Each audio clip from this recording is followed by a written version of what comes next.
Shalom, selamat pagi Bapak Ibu. Bagaimana kabarnya hari ini Bapak Ibu?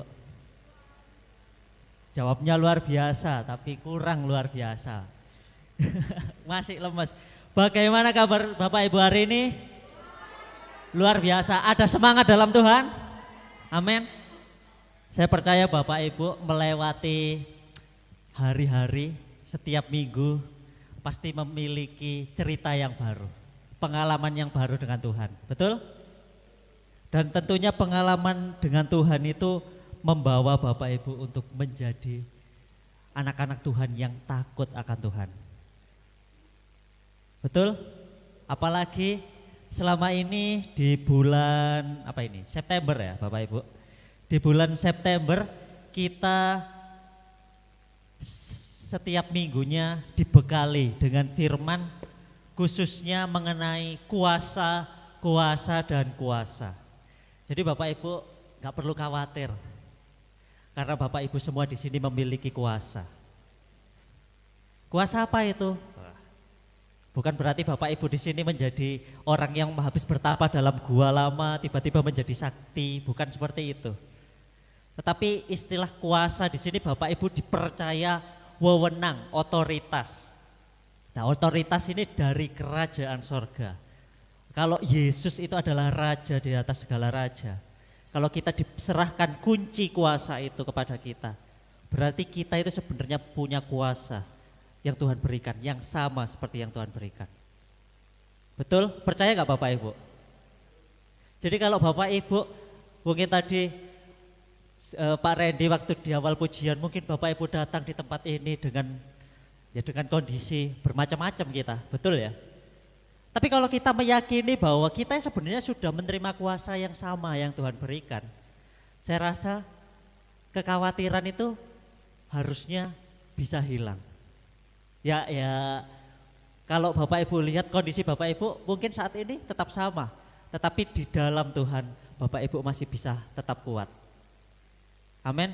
Nah, saya suka dengan tema di bulan ini yaitu mengenai powerful key, yaitu kunci yang memiliki kuasa penuh. Jadi kuasa bisa tadi ditayangkan. Nah ini, itu sebabnya saya ingin membagikan yaitu key, singkatan key yaitu Kingdom Empower You atau kerajaan sorga yang memberdayakan Bapak Ibu semua, memampukan Bapak Ibu semua. Kalau Bapak di sini disebut pewaris tahta, pewaris kerajaan Allah. Nah, kita semua sudah dimampukan untuk mewarisi itu. Kingdom Empower You, kerajaan sorga yang memberdayakan kamu. Kita baca dalam Wahyu 3 ayat yang ke-7.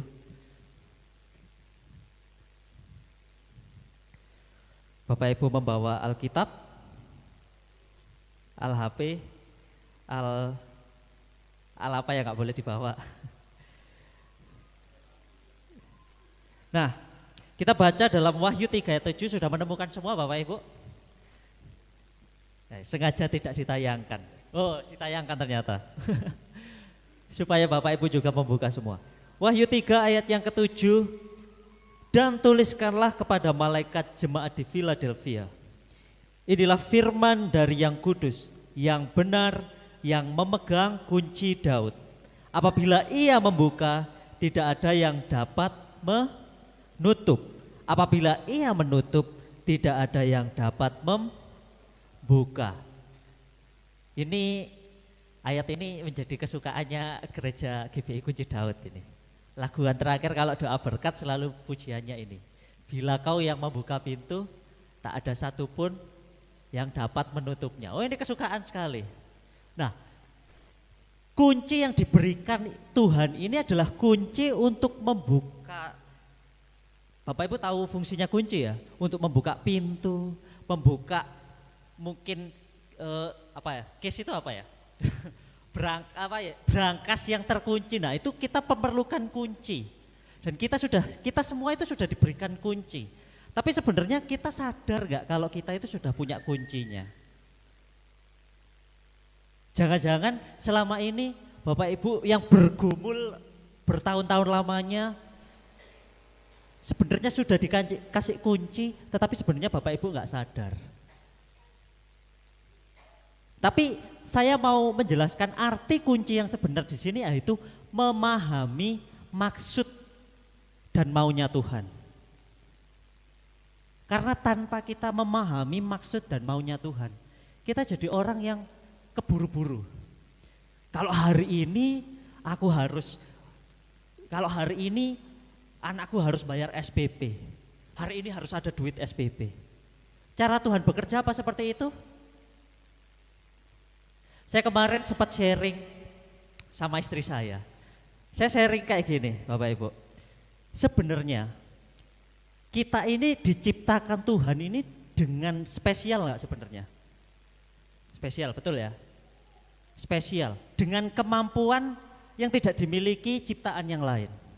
Memang kita tujuannya untuk berkuasa, diciptakan untuk berkuasa. Tapi anehnya Bapak Ibu, ketika kita menghadapi masalah, kita seolah-olah kayak Tuhan yang bekerja dalam hidupku, ya udah Tuhan yang menyelesaikan masalahku, aku tak diem saja. Padahal Bapak Ibu memahami maksudnya Tuhan itu, kita diciptakan dengan begitu canggihnya, tetapi hanya menyelesaikan masalah sepele yang harusnya kita yang sebenarnya Tuhan sudah mendisplay. Ini loh, kamu jalan keluarnya seperti ini, kita tinggal ngerjakan saja, susahnya minta ampun. Dengan kata lain sebenarnya kita itu malas.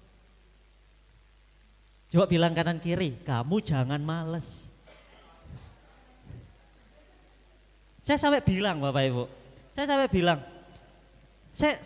pernah berdoa gini, Tuhan, kalau saya dalam menghadapi masalah, saya tidak gunakan kaki saya untuk berlutut menyembah, atau tidak saya gunakan kaki saya untuk datang beribadah, lebih baik ambil saja kaki saya. Atau tangan saya tidak digunakan untuk memuliakan Tuhan, malah digunakan untuk, tangan saya gunakan untuk hal-hal yang tidak berkenan bagimu, ambil saja tangan saya.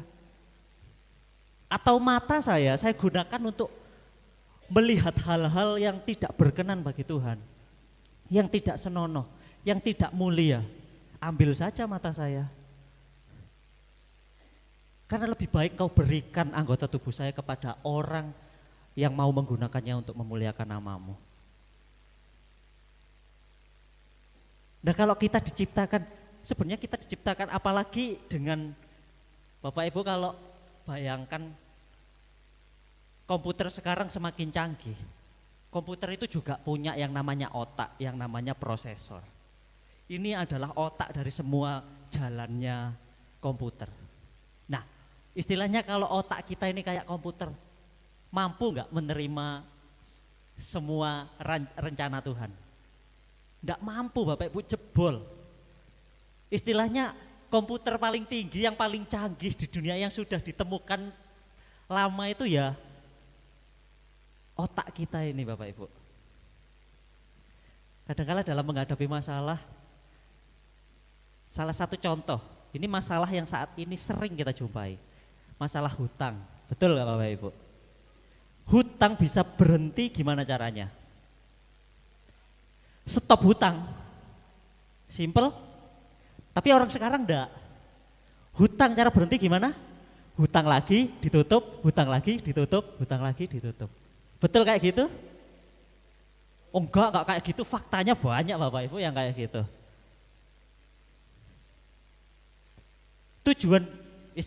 Tujuan berhutang buat apa?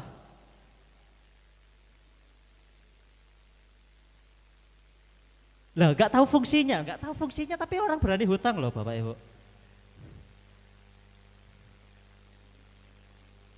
Itu makanya sebenarnya kenapa banyak gereja yang tidak memperbolehkan jemaatnya untuk memiliki berhutang.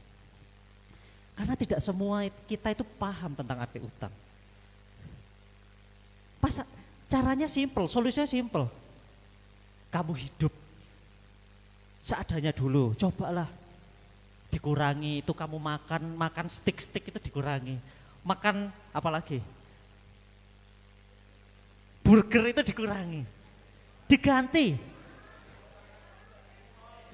Gria Semdev gak terima langsung kan. Langsung protes. Loh, tapi artinya itu sebenarnya kita itu yang bisa mengelola keuangan kita sebenarnya. Betul nggak Bapak Ibu? Kita diberikan prosesor yang begitu canggih itu fungsinya untuk mengelola apa yang Tuhan berikan. Berkat yang diberikan kita ke kita itu harus dikelola apa harus dibuang-buang dibuat foya-foya. Dikelola kan Bapak Ibu. Loh simple. Kalau kamu punya hutang, caranya gimana supaya hutangnya nggak makin banyak? Ya jangan berhutang. Simple. Tapi ada banyak macam cara. Terakhir-terakhir nggak bisa bayar, lari kemana-mana.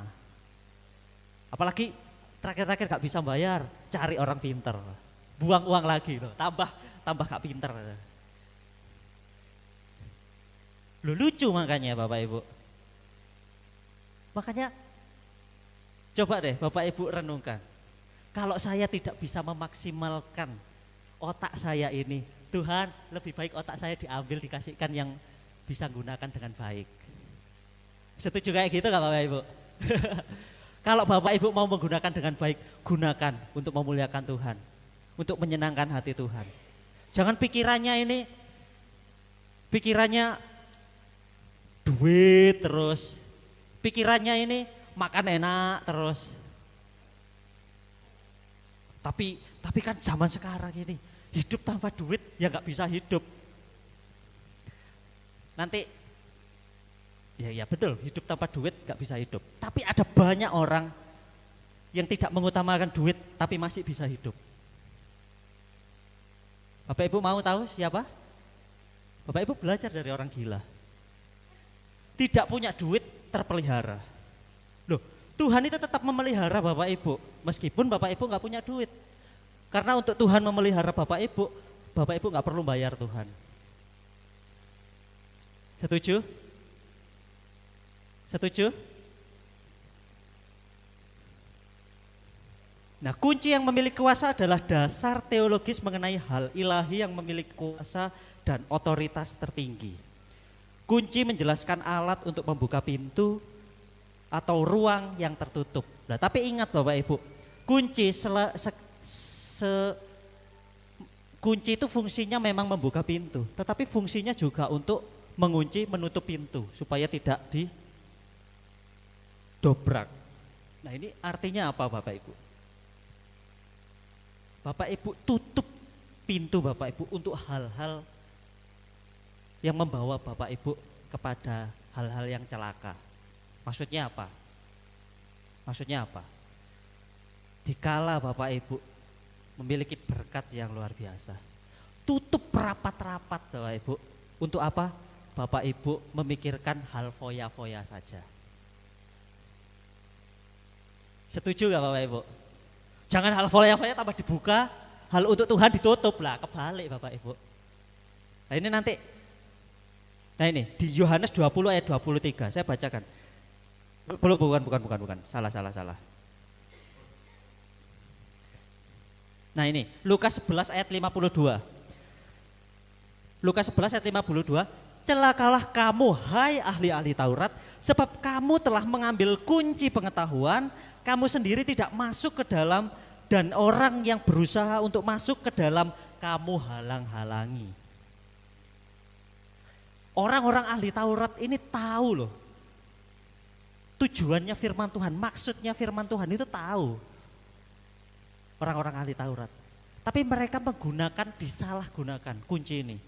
Dibuka untuk hal-hal yang menurut ahli Taurat itu menguntungkan bagi dia, tapi ditutup untuk hal-hal yang sekiranya itu merugikan dia.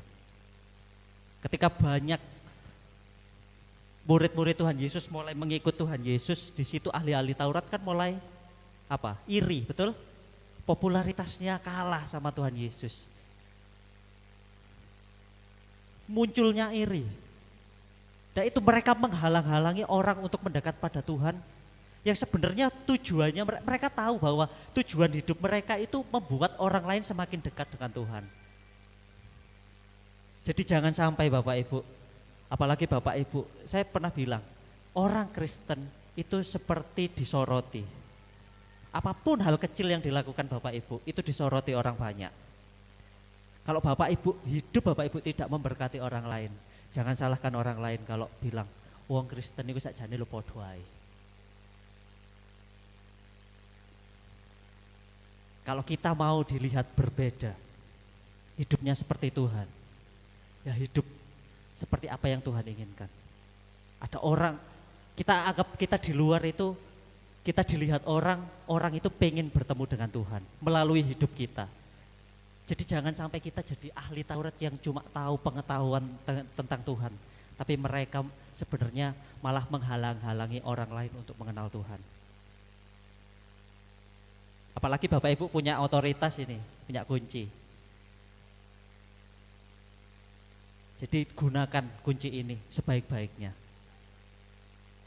Kalau Bapak Ibu tidak bisa menggunakan sebaik-baiknya, nanti kunci ini diserahkan ke orang lain yang bisa menggunakan sebaik-baiknya.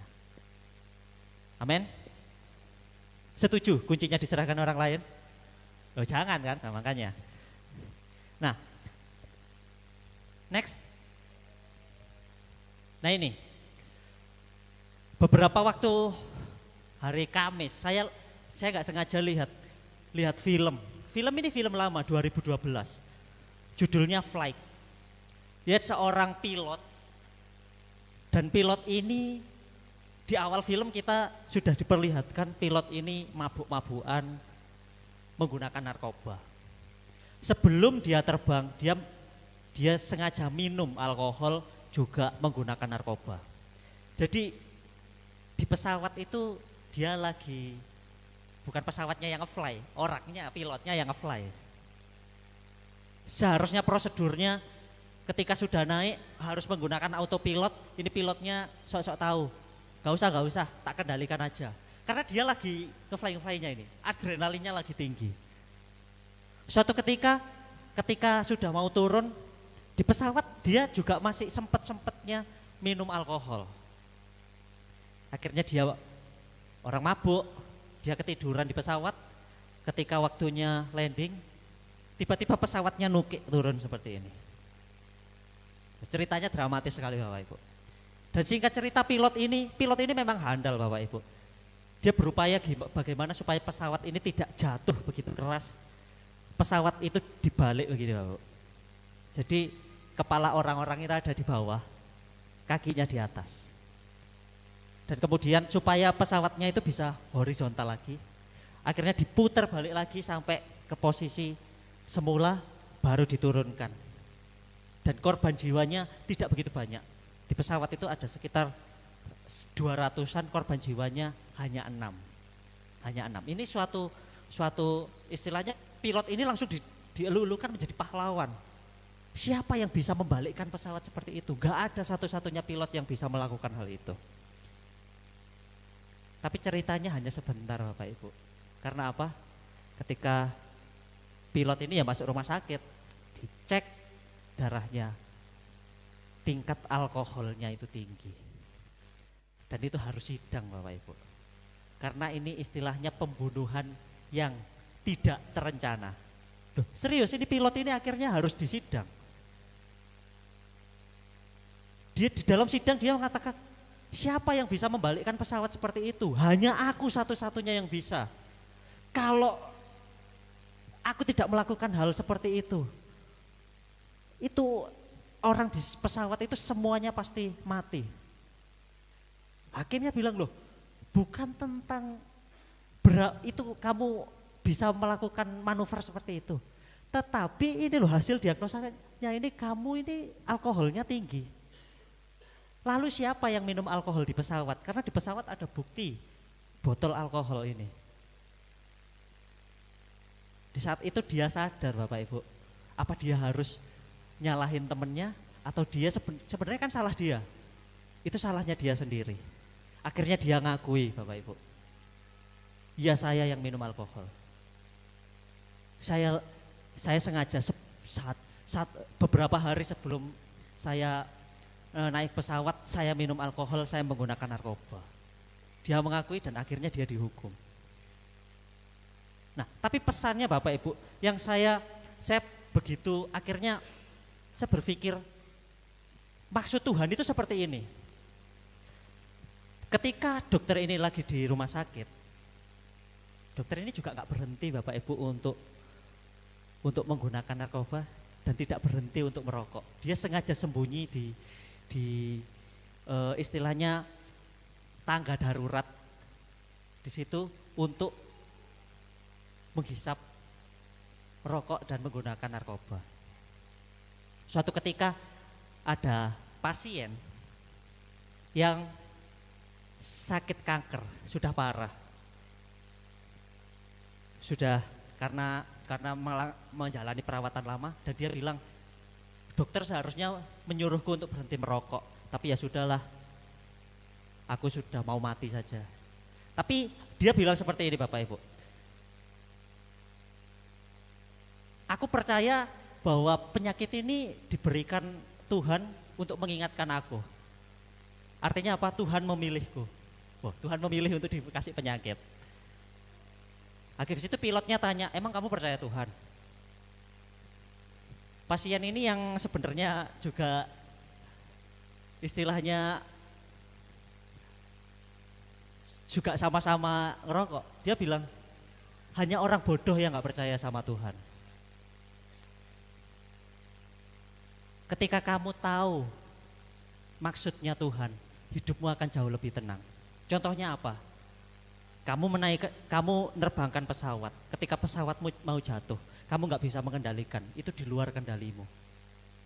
Artinya apa? Sebenarnya hidupmu itu ada di dalam kendali Tuhan. Kamu nggak sadar, hidupmu itu ada dalam kendali Tuhan. Hanya saja kita seringkali mengambil kendali Tuhan untuk mengendalikan hidup kita. Betul apa betul? Kita maksa Tuhan. Mana Tuhan? Ini kan hidupku Tuhan.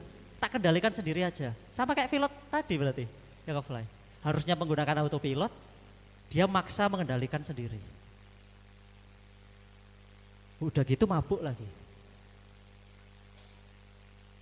Pasien yang sakit kanker ini bilang, andai kata saya minta Tuhan kasih saya kanker, apakah Tuhan akan memberi saya penyakit kanker? Saya rasa tidak. Tapi sebaliknya, ketika saya minta kanker saya ini diambil, apakah Tuhan mengambil kanker saya? Nah itu di luar kendali saya. Dia bilang seperti itu. Artinya apa? Ketika kita meminta hal yang buruk dalam hidup kita, Tuhan gak pernah memberikan itu. Tapi kadangkala ketika hal buruk terjadi dalam hidup kita pengen Tuhan mengambil hal itu dari hidup kita. Itu di luar kendali kita Bapak Ibu. Yang perlu kita lakukan apa? Percaya dengan cara Tuhan mengendalikan hidup kita. Bapak Ibu percaya dengan cara Tuhan mengendalikan hidup Bapak Ibu? Kalau dia yang memberikan Bapak Ibu kunci, masa sih Tuhan itu punya rencana buruk buat hidup kita? Ada gak pikiran seperti itu? Tidak ada kan? Nah, terus kalau kita masih ngeyel, Tuhan biar aku aja yang mengendalikan hidupku. Ini anakku ini besok bayar SPP ya, gak bisa bayar SPP. Kalau aku cuma nunggu jawaban dari Tuhan, gak selesai. Padahal Tuhan, kita sudah dikasih kunci. Kerjakan apa yang sebisanya kamu kerjakan. Urusan berkat itu urusanku. Mungkin Tuhan seperti itu bilangnya. Tapi kadang-kadang ketika kita dalam kondisi seperti itu, ya udahlah, nyerah aja Tuhan. Lebih enak itu loh, ada yang nawari. Tanpa persyaratan macam-macam, cuma foto KTP sama foto diri dengan KTP. Langsung hari ini juga cair. Cepet caranya, tetapi terakhirnya Bapak Ibu bikin hidup Bapak Ibu sengsara. Tapi cara Tuhan tidak akan membuat Bapak Ibu sengsara. Amin. Tadi gimana teksnya? Nah, poin yang pertama. Lantas apa yang perlu kita pahami tentang kunci yang memiliki kuasa ini? Nah, pertama saya ingin membahas tentang kuasa kunci sendiri nih. Itu seperti apa? Kunci yang memiliki akses dan otoritas. Tadi saya sudah jelaskan bahwa kunci itu kita bisa mengakses pintu-pintu yang tertutup, berangkas-berangkas yang terkunci. Itu membukanya dengan kunci. Dan kuasa ini bicara tentang wewenang dan otoritas. Jadi arti dari kuasa kunci ini sebenarnya Bapak Ibu punya wewenang sebenarnya untuk membuka berkat dalam hidup Bapak Ibu. Atau sebenarnya sebaliknya, karena Bapak Ibu menyalahkan kunci kuasa ini, Bapak Ibu malah membuka pintu kutuk bagi hidup Bapak Ibu. Jadi Bapak Ibu tinggal milih. Kira-kira kalau saya tanya Bapak Ibu, saya mau memastikan saja, Bapak Ibu bisa membedakan mana yang menjerumuskan Bapak Ibu pada berkat Tuhan, mana yang menjerumuskan Bapak Ibu kepada kutuk. Bapak Ibu bisa bedakan? Bisa? Saya harap Bapak Ibu bisa. Jangan sampai tidak bisa. Karena kalau Bapak Ibu tidak bisa, waduh, berarti ini kita kebaktian umumnya harus kita buat kelas lagi. Kelas untuk orang-orang yang masih belum mengerti cara membedakan apa yang baik, apa yang jahat. Karena Bapak Ibu semua tahu, jadi tidak perlu saya jelaskan panjang lebar. Kita lanjut saja ke poin yang kedua. Lanjut poin yang kedua. Saya coba seterusnya, masih ada penjelasan enggak? Karena Bapak Ibu sudah, Pak. Nah ini. Nah, oh ya, berkuasa tanpa menyakiti. Seperti ahli Taurat tadi, mereka sudah menemukan kunci pengetahuan. Tetapi mereka tidak menggunakan dengan baik. Mereka hanya menggunakan untuk kepentingan mereka dan malah menghalang-halangi orang. Kalau Bapak Ibu menggunakan kuasa dengan tidak baik, semena-mena, yaitu Bapak Ibu disebut menjadi sosok penguasa yang otoriter, yang sakarepe dhewe. Istilahnya yang Bapak Ibu hidup semau Bapak Ibu sendiri, semau gua, gak cocok ya, semau Bapak Ibu sendiri. Karena yang layak hidup semaunya sendiri itu cuma Tuhan. Bapak Ibu tidak. Setuju gak Bapak Ibu? Wewenang untuk sakarepe dhewe itu wewenangnya Tuhan Bapak Ibu, bukan wewenang Bapak Ibu. Setuju? Bapak Ibu mungkin apa ini? Lah kalau Tuhan sakarepe dhewe, menungso dadi apa loh? Bapak Ibu, baik atau buruknya apa yang dilakukan Tuhan, saya percaya Tuhan tidak pernah melakukan hal yang buruk. Saya kemarin sempat ngomong sama istri saya, kalau Tuhan menggunakan saya menjadi sikat WC, menurut saya itu karya Tuhan yang luar biasa buat saya. Karena kalau nggak ada sikat WC, WC-nya kerajaan surga pasti bau. Nggak apa-apa saya digunakan sebagai sikat WC. Atau mungkin saya digunakan menjadi penyedot selokan. Saya membayangkan kalau saya ini sebagai alatnya Tuhan. Mungkin saya digunakan menjadi penyedot selokan. Apakah Tuhan itu jahat? Apa Tuhan itu baik? Bagi saya Tuhan itu tetap baik. Artinya apa? Meskipun Tuhan menciptakan saya itu andai kata seperti mobil balap sport, Bapak Ibu tahu mobil F1? Gak tahu F1 Bapak Ibu ya? F1 yang kayak Tamiya Bapak Ibu balapan di itu. Kan itu, nah ketika saya diciptakan sebagai mobil F1, tiba-tiba Tuhan gunakan untuk saya dikendarai naik ke gunung. Rusak gak Bapak Ibu saya? Rusak kan? Tapi menurut saya, sakarepe Tuhan. Mau digunakan di lumpur, mau digunakan di lintasan balap, sakarepe Tuhan. Pak Gembala juga pernah perumpamaan sandal, misalnya sandalnya Pak Gatot. Sandalnya Pak Gatot ada yang khusus buat di istilahnya di rumah nggak Pak Gatot? Untuk kebiasaan sehari-hari, pasti ada. Tapi tiba-tiba sama yang beli digunakan untuk macul di sawah. Sandalnya pedot. Sakarepe yang beli apa sakarepe sandale? Sakarepe yang beli Bapak Ibu. Makanya protes, Tuhan kok kamu memperlakukan aku seperti ini. Itu diberkati aku kok enggak diberkati. Loh, sakarepku lah dijawab seperti itu, Bu, Bapak Ibu. Memang sakarepnya Tuhan. Betul apa betul? Karena wewenang sakarepe dhewe itu wewenangnya Tuhan, bukan wewenang kita. Lah terus lek kamu digunakan akhirnya rusak gimana? Sakarepe Tuhan, ibarat Tuhan itu kayak sultan, kate dibenak-benakno dhewe, diupgrade-upgrade dhewe sakarepe Gusti. Suka-sukanya Tuhan. Amin Bapak Ibu.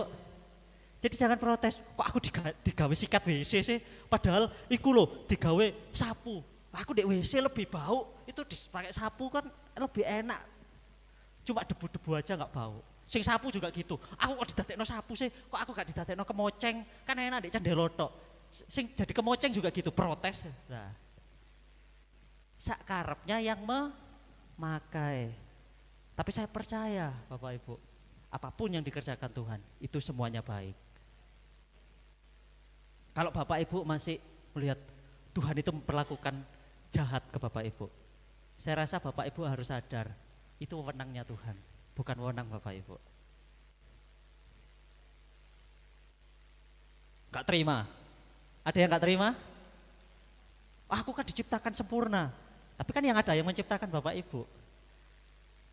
Aku gak terima aku didadekno sikat WC. Kalau saya simple, saya mau dipakai sikat WC karena kalau tidak ada sikat WC saya mungkin, ini bayangkan Bapak ya, mungkin kerajaan surga WC-nya bau.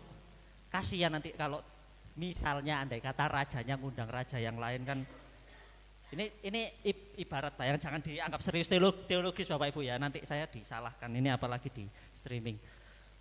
Ini ibarat kata, andai kata nanti ada tamu yang datang supaya WC-nya nggak bau, jadi nggak apa-apa saya digunakan sebagai sikat WC. Yang penting itu semua untuk memuliakan nama Tuhan. Amin. Ini, honor is the road that leads to dignity. Penyerahan diri, pemberian penghormatan, memberikan rasa hormat, itu akan membawa kita kepada penghormatan. Mungkin Bapak Ibu tadi digunakan sebagai sikat WC, tapi kadang-kala itu yang membuat mengantar Bapak Ibu kepada penghormatan yang sesungguhnya itu. Bapak Ibu dihormati, Bapak Ibu disegani. Honor itu membawa kita kepada penghormatan. Poin yang kedua, next. Nah, yaitu kunci pengetahuan. Kalau tadi disinggung ahli Taurat menggunakan kunci pengetahuan, ini untuk kepentingan diri sendiri, malah menghalangi orang lain untuk datang kepada Tuhan. Nah, seperti ini Bapak Ibu. Bapak Ibu di sini ini diberdayakan untuk menjadi orang-orang yang pinter. Betul? Tapi pinter itu ada dua Bapak Ibu. Pinter menggunakan kehidupan Bapak Ibu untuk memuliakan Tuhan, atau pinter ngakali Tuhan.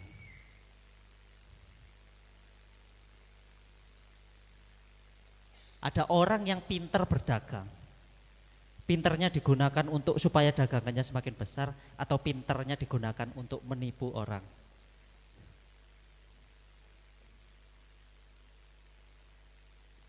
Makanya pengetahuan Bapak Ibu jangan sampai digunakan. Kunci pengetahuan ya, kunci yang memberikan kita hikmat dan pengetahuan. Sebab banyak orang yang pinter seolah-olah jalan hidupnya lancar, itu bukan karena mereka bejo, tapi karena ada kemampuan yang Tuhan berikan dan digunakannya untuk dapat membuat kita memahami alur pikiran Tuhan. Istilah maksud saya bejo tadi apa? Di saat kita lagi dalam kondisi yang tertekan, beras di rumah habis, tiba-tiba Bapak Ibu diajak ada teman dari Bapak Ibu, ayo iko loh, ada sembako subsidi, yang boleh mengambil itu yang istilahnya tidak mampu, tapi Bapak Ibu rumahnya tingkat 3, mobilnya apa?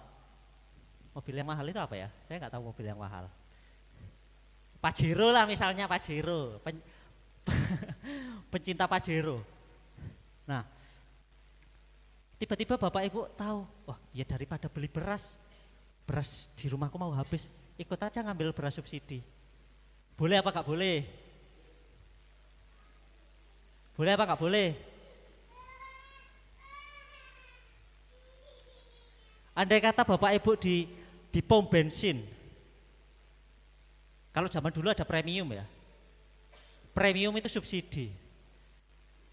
Bapak Ibu mobilnya tadi Pajero dikasih premium bisa nggak ya? Tapi Bapak Ibu milih yang murah aja lah, nggak apa-apa. Padahal itu subsidi. Boleh apa nggak boleh? Jangan ya Dek ya, jangan. Nggak boleh kan? Nah hal-hal sepele. Nah itu artinya bejo, mumpung bejo loh, nggak apa-apa lah. Orang nggak ada yang protes. Orang meskipun saya kendaraan saya bagus juga, saya datang ke pom bensin, isi premium, orangnya juga tetap ngisi. Orangnya nggak marah-marah. Tapi orang itu memiliki pengetahuan, memiliki hikmat itu, orang itu selain belajar dia juga ngerti apa yang dipelajari Bapak Ibu. Bukan cuma tahu tok. Makanya kalau ada pertanyaan gini, belajar itu di mana? Di sekolah, istilahnya di sekolah ya. Sekolah itu penting apa enggak? Ada yang bilang enggak, ada yang bilang penting. Loh memang. Sebenarnya kalau kita bilang kita sekarang gini, saya sendiri juga merasa kayak gitu sebenarnya sekolah juga enggak penting sih. Teorinya enggak bisa diterapin waktu saya kerja. Tapi kalau saya enggak sekolah, saya enggak bisa punya pemikiran itu. Orang bisa memikirkan bahwa sekolah nggak penting karena dia sudah bersekolah. Tapi kalau orang belum pernah sekolah, dia akan memikirkan sekolah itu penting. Bingung maksud saya nggak Bapak Ibu? Pasti bingung Bapak Ibu. Sebagai contoh kayak gini Bapak Ibu. Untuk Bapak Ibu mendapatkan ilmu dari mana? Sekolah. Betul? Siapa yang ngajari Bapak Ibu? Kalau 1 tambah 1 mungkin orang tua Bapak Ibu masih bisa nambahkan. Siapa yang bisa ngajari Bapak Ibu tentang ilmu fluida, tentang ilmu Lorentz? Pak Bis gak belajar fisika tambahan. Bapak Ibu nyadari nggak waktu COVID kemarin, berapa banyak setiap rumah saya lewati, berapa banyak ibu-ibu yang tengkar sama anaknya? Nyadari nggak? Ketika di rumah ngajari, diajari nggak paham-paham loh, marah Bapak Ibu. Terus masih bilang sekolah nggak penting loh. Sekolah penting bagi mereka yang belum sekolah.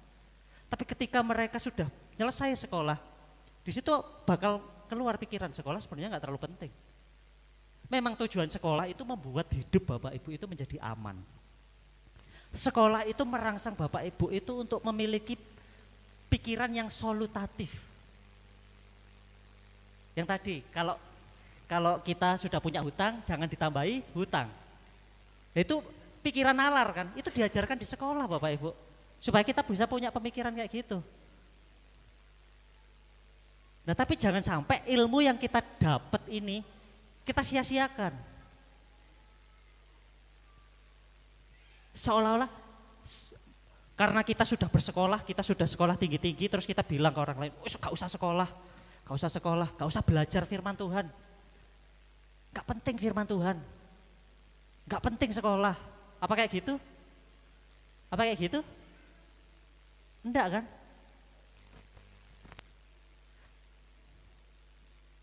Jadi kalau kita punya pengetahuan, kita membagikan pengetahuan itu supaya orang lain juga belajar.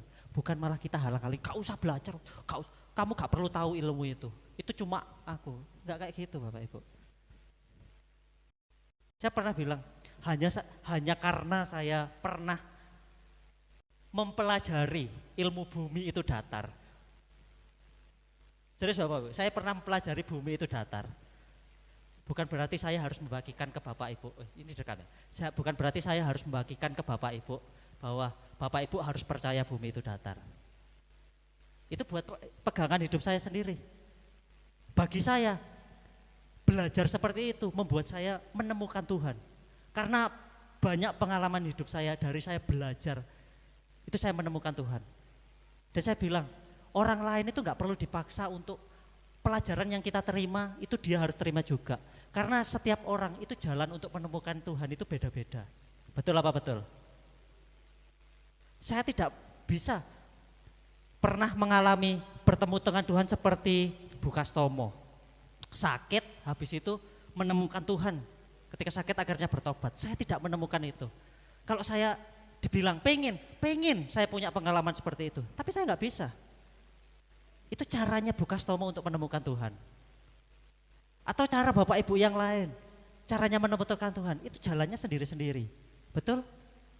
Cara menemukan kunci kuasa, jalannya sendiri-sendiri. Tapi poin yang paling penting bukan tentang teorinya, tapi poin yang paling penting menjadikan Tuhan itu menjadi pusat utamanya. Apapun yang Bapak Ibu kerjakan, apapun yang Bapak Ibu pelajari, jadikan Tuhan itu yang jadi pusat utamanya. Mau Bapak Ibu tadi bilang sekolah gak penting, ada yang bilang sekolah itu penting, jadikan Tuhan itu pusat utamanya. Karena jalan Bapak Ibu itu Tuhan yang sudah menulis. Kalau Bapak Ibu ditulis kamu harus sekolah sampai S3. Bagaimana caranya? Pasti Bapak Ibu sekolah sampai S3. Atau mungkin kita tidak seberuntung orang yang sekolah S3. Kita cuma bisa berhenti sekolah sampai SD atau enggak sekolah sama sekali. Tapi Tuhan punya cara untuk membuat Bapak Ibu kenal dengan Tuhan. Betul? Karena saya di sini saya pasti berhadapan dengan Bapak Ibu yang latar belakang pendidikannya macam-macam.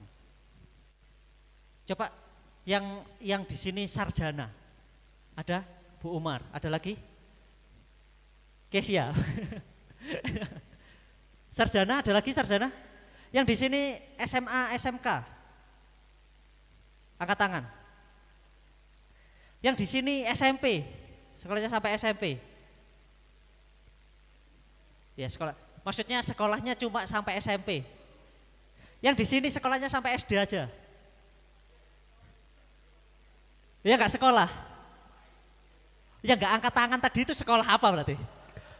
Sekolah luar biasa. Sekolah kehidupan. Loh, tapi coba kalau saya tanya Bapak Ibu kenal Tuhan Yesus enggak? Semua kenal kan? Lah, buat kenal Tuhan Yesus itu enggak perlu sampai sarjana juga, bukan berarti kita enggak sekolah, kita enggak kayak gitu. Kenal Tuhan Yesus itu dengan bagaimana caranya Tuhan pasti mengenalkan diri Tuhan Yesus kepada Bapak Ibu. Tapi bagi Bapak Ibu yang sekolah sampai sarjana, itu suatu kehormatan yang luar biasa diberikan Tuhan. Sehingga Bapak Ibu memiliki pemikiran yang jauh lebih, istilahnya teori nalarnya lebih baik. Saya bilang bukannya enggak sekolah enggak baik. Tetapi Bapak Ibu caranya pasti masing-masing Bapak Ibu. Bapak Ibu disebut orang-orang pinter, semuanya pinter, itu dengan cara sendiri-sendiri. Hanya karena mungkin yang Bapak Ibu yang enggak sekolah, seperti saya mae kalau suruh ngitung, aku gak ngerti 2 kali 7 itu piye. Mungkin gak ngerti 2 kali 7. Tapi iso dodolan.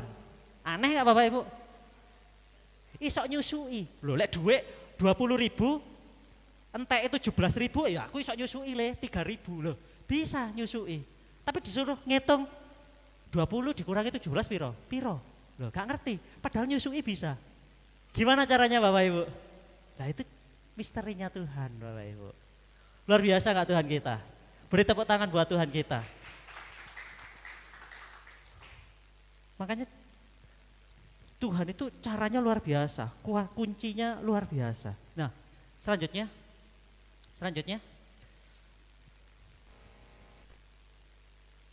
Oh ya, arti sekolah, oh ya ini sekolah merupakan lembaga, ini enggak perlu dijelaskan tadi sudah sebab saya kutip. Selanjutnya, nah tadi ketika kita mengabaikan hikmat, kita membuka pintu bagi kesulitan dan kehancuran dalam hidup kita. Ketika kita menolak pengetahuan, kita menolak hikmat, kita menolak firman Tuhan, kita menganggap bahwa diri kita itu lebih pintar daripada firman Tuhan. Karena dengan cara diri kita sendiri kita masih bisa hidup. Bukan seperti itu caranya. Kalau kita menolak firman Tuhan, menolak hikmat, menolak, mengabaikan pengetahuan, kita sedang membuka pintu kesulitan buat hidup kita. Bapak Ibu lihat aja di Amsal. Siapa nulis Amsal? Salomo. Dia diberkati hikmat yang luar biasa. Dan dia juga mengutip orang yang bodoh itu orang yang menolak hikmat dan didikan, Bapak Ibu. Jadi karena di sini Bapak Ibu semua pinter, saya yakin dan percaya Bapak Ibu suka belajar, suka menerima pengetahuan, suka menerima firman Tuhan. Amin.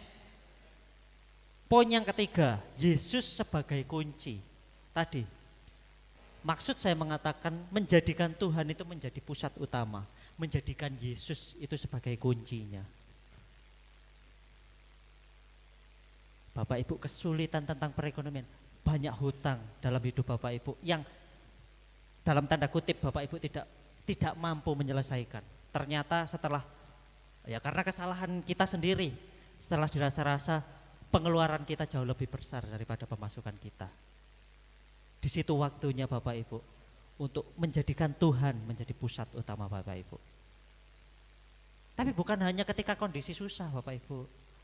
Ketika Bapak Ibu lagi kondisi baik-baik saja, anak sekolahnya lancar, makan di rumah lancar, tidak pernah kelaparan.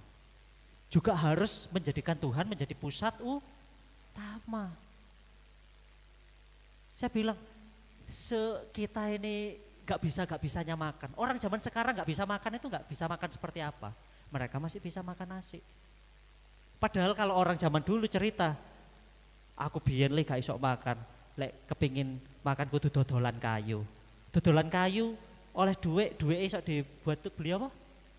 Tewul apa?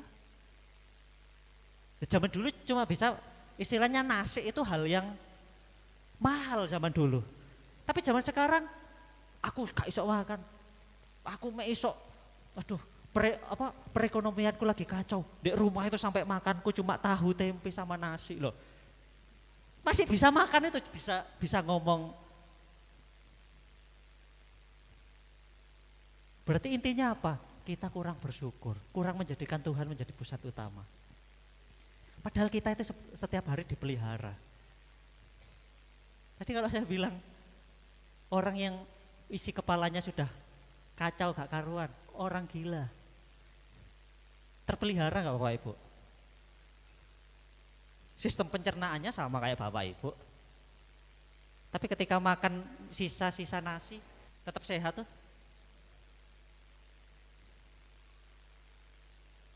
Berarti dipelihara gak? Tuhan memelihara semuanya Bapak Ibu. Apalagi kita. Hanya karena kehidupan Bapak Ibu tidak seperti artis-artis yang makan sekali makan habis 10 juta. Bukan berarti Bapak Ibu tidak terpelihara. Justru Bapak Ibu terpelihara. Amin. Tidak perlu hidupnya seperti sosok-sosok yang Bapak Ibu lihat. Tidak perlu Bapak Ibu menyamakan diri Bapak Ibu dengan mereka. Karena Bapak Ibu jauh lebih spesial. Bapak Ibu semua punya kuasa, punya kunci. Nah Yesus sebagai kunci juga artinya akses. Melalui Yesus kita punya akses langsung ke surga, ke kerajaan surga. Kita gak butuh perantara manusia karena Yesus sudah buka pintu bagi kita. Gak perlu Bapak Ibu mau datang kepada Tuhan itu minta izin, Pak Gembala saya minta izin saya mau ketemu Tuhan Yesus. Gak kayak gitu kan? Saking bebasnya Bapak Ibu, mau dimanapun Bapak Ibu bisa mengalami perjumpaan dengan Tuhan Yesus. Tapi jangan sampai kebablasan. Saking dimanapun kita bisa bertemu Tuhan Yesus, oh iya berarti gak usah datang ke gereja. Betul apa betul? Ya salah Bapak Ibu, kok betul apa betul? Betul. Kalau kita bisa bertemu Tuhan dimanapun terus kita nggak datang ke gereja ya salah Bapak Ibu. Nah kenapa salah? Ini tempat kita berkumpul, kita ceritakan, oh ya aku mengalami Tuhan seperti ini. Ketika ada rekan kita yang mengalami istilahnya mengalami dikuatkan. Kita yang istilahnya kondisinya lagi baik-baik saja, lagi seneng. Kita juga ajak mereka untuk seneng. Mungkin sedih, aduh aku lagi galau, aku mungkin anak muda, aku lagi diputusin, habis diputusin. Nah, Bapak Ibu yang lagi seneng-seneng sudah punya pasangan jangan langsung, kamu diputusin jomblo ya jomblo, bukan gitu kan? Menghibur, jadi sosok penghibur. Jangan habis itu, wah hidupku lagi tenang ini, wes aku tak delok wong di gereja, wong di gereja itu nganggur-nganggur, kakean masalah itu. Apa kayak gitu? Enggak kan? Ya kalau saya bilang, wong di gereja nganggur-nganggur kakean masalah loh. Justru kita di sini saling berbagi solusi, saling berbagi tentang Tuhan Yesus, pengalaman tentang Tuhan Yesus. Ya ini makanya Tuhan mengadakan persekutuan, gereja itu jemaat. Tuhan menciptakan ini supaya kita bisa saling menguatkan menjadi satu tubuh. Justru kasihan kalau ada yang sudah ngerasa hidupnya kacau tapi malah gak pernah ke gereja, nggak tambah gak karuan. Nah kita harus punya pemikiran gitu, kasihan gak pernah ke gereja, bukan kapok wisa pancen ini gak tahu gereja sih makanya hidupnya kacau loh, bukan gitu. Jadi kita jadi orang yang rangkul.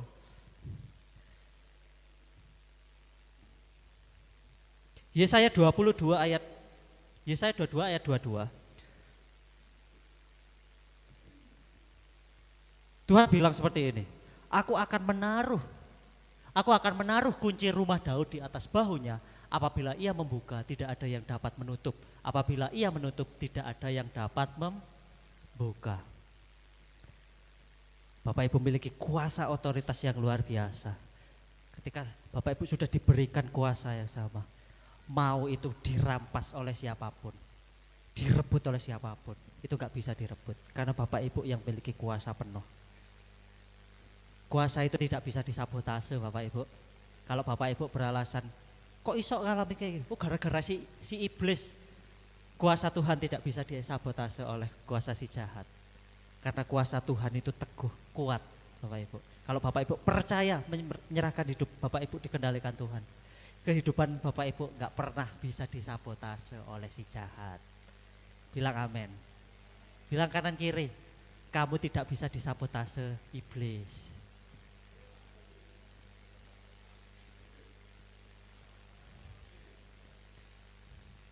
Nah kalau kita sudah belajar mengenai kingdom empower you, kerajaan surga sudah memampukan hidup kita. Pasti semuanya dari kita, ketika mengalami kondisi apapun, kita pasti tahu jalan keluarnya. Kita masih bisa kuat. Tapi itu bukan dengan kuasa karya Bapak Ibu semata, tapi itu kuasa karya Tuhan. Karena Bapak Ibu melibatkan Tuhan dalam kehidupan Bapak Ibu, maka kehidupan Bapak Ibu itu lancar adanya. Apa yang Bapak Ibu rindukan, Tuhan akan berikan. Apa yang Bapak Ibu inginkan atas keluarga Bapak Ibu, Tuhan akan memberikan itu. Keluarga Bapak Ibu ingin harmonis, keharmonisan terjadi atas keluarga Bapak Ibu. Bapak Ibu yang mengalami kesulitan ekonomi, Tuhan akan menolong Bapak Ibu. Tapi menurut saya yang paling penting bukan hal itu. Yang menurut saya yang paling penting, Tuhan jadikan saya menjadi orang yang tetap ingat dengan karya Tuhan, yang tidak mau jauh dengan karya Tuhan. Mau kondisi hidup saya seperti apa, sakarepe Tuhan. Karena wewenang sakarepe dewe itu hanya Tuhan yang boleh. Saya rindu Bapak Ibu semua menyerahkan diri Bapak Ibu kepada Tuhan. Di sini latar belakangnya macam-macam. Tuhan tidak melihat itu, tapi Tuhan melihat kesungguhan hati Bapak Ibu. Ibarat Ibarat Bapak Ibu menyatakan cinta, itu gak cuma gombal saja, tapi harus sungguh-sungguh dari hati. Tuhan gak suka digombali. Mungkin Bapak Ibu jago gombal ke pasangan Bapak Ibu, tapi kepada Tuhan jangan jago gombal. Jangan pernah jago gombal kepada Tuhan. Harus serius kepada Tuhan. Kalau Tuhan serius memberikan hidupnya kepada kita, kita juga harus serius memberikan hidup kita kepada Tuhan. Kita tundukkan kepala, kita berdoa, kita mengucap syukur.